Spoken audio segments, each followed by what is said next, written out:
Rise, Meg. The Force will be with you. Hello my dear friends, how are you all doing today? I'm back with another video. So I've spoken a lot about The Mandalorian Season 3 and the upcoming Ahsoka Tano series. But the one spin-off show that I haven't given much attention to is Rangers of the New Republic. It's a show that we don't know anything about just yet, but one which is going to be part of the Mandalorian universe nonetheless. In today's video, I'm going to be going through some of the major characters that we can expect to see when Rangers drops on Disney+. So without any more jibber jabber, let's dive straight into it. Our first character is probably the most evident one, Cara June. I know there's been a lot of talk surrounding Gina Carano lately, but don't let any of that real world stuff get in the way of the fact that she'll make a strong return to our screens in the show. When Rangers was first announced, Star Wars fans far and wide assumed that it would focus primarily on Cara, who was recently appointed Marshal for the New Republic. Since the series takes place a few years after Return of the Jedi and just before the events of The Mandalorian, Rangers of the New Republic will likely show what transpired in the life of Cara June before we first encountered her in Mando. The next character that we're likely to see is Wedge Antilles. Also known as TIE SS-25, during his time at Sky Strike Academy, Wedge Antilles was a renowned human male starfighter pilot from Corellia who first served in the Imperial Navy as a TIE fighter pilot until defecting to join the rebellion. He would also serve in the Alliance to restore the Republic and years later the New Republic during their fight against the Galactic Empire. He became a member of the Rebel Alliance during the Galactic Civil War and fought in several battles. He fought in the Battle of Yavin, where he flew in Red Squadron alongside Luke Skywalker. After Skywalker destroyed the Death Star, he and Antilles were left as the only survivors of Red Squadron. After playing a significant role in the Rebellion's most impactful victory over the Empire, Wedge was a pivotal character in turning the Rebel Alliance into the New Republic. If Rangers is going to focus around some hotshot starfighter pilots eager to make a difference and bring peace and order back to the galaxy, then Wedge Antilles could be the wise old mentor who guides them on their journey. Our next character is none other than 3PO himself. Anthony Daniels' protocol droid has featured in every single installment of the Skywalker saga, but his so-called glorified cameos in the sequels did not do his character justice. Daniels himself was disappointed with the treatment of his character, especially in The Rise of Skywalker. All of the stuff with his programming, an ancient Sith dagger, and losing his memories just to get them back again straight away created a bunch of plot holes and dead ends.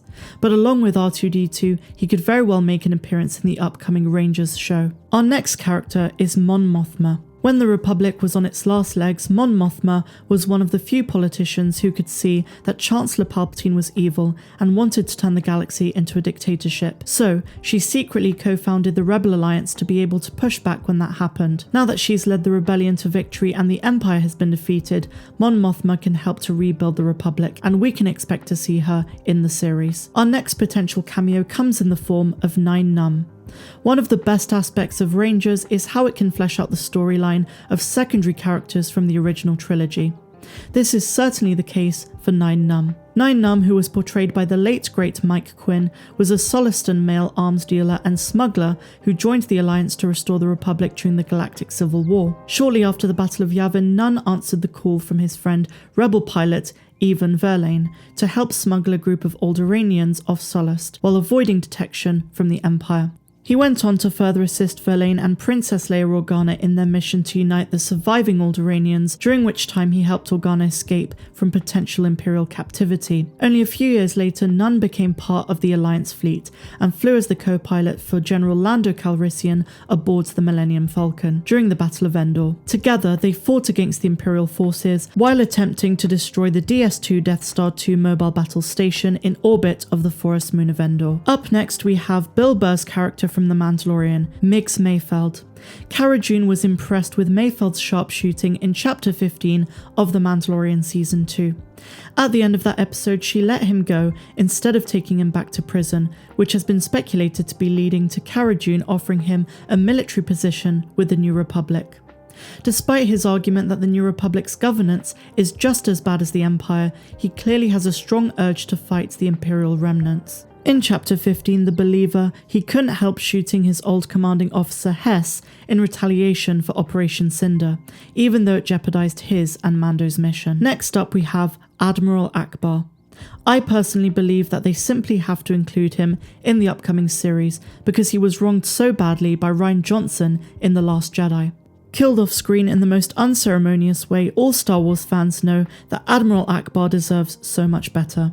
Rangers of the New Republic would be the perfect series to flesh out his story and give him enough well-deserved screen time in the Disney Plus setting. And finally, we have our princess, Leia Organa. No one played a more important role in establishing the New Republic than Leia. Having led the rebels to victory, she was integral in turning their militia into a functioning government. Obviously, with the passing of Carrie Fisher, Leia can no longer be played by the actor who made her an icon, but she can be recreated with Fisher's daughter and a CGI makeover like in the Rise of Skywalker's flashback sequence. I'd also like to give an honourable mention to Captain Rex. The bearded soldier who can be spotted in the Battle of Endor was retroactively confirmed to be Commander Rex in the Rebels finale, so he could make an appearance in Rangers of the New Republic. While Rex would be a great asset for the New Republic's military, it's more likely that he's going to feature in the Ahsoka Tano spin-off series instead, because the two developed a close bond in the animated shows. And so that's why he's an honourable mention instead of being a character that I chose for this list. But let me know what you guys think in the comments down below. Do you agree? Do you disagree? Which characters that are not on this list do you want to see in the Rangers of the New Republic show? I know I haven't spoken very much about Rangers yet because there's not been much information out there, but I will keep you up to date when any news drops to do with the series. So let me know what you guys think in the comments down below, and I will see you next time. I'm Star Wars Meg, wishing you all a phenomenal rest of the day, no matter where you dwell in the galaxy. And also please consider checking out my Patreon page. For just $2 or $10 a month you get exclusive access to content that's not found here on YouTube, and that includes Star Wars Explained, my podcast which is called Megasodes. May the Force be with you, and have a good one.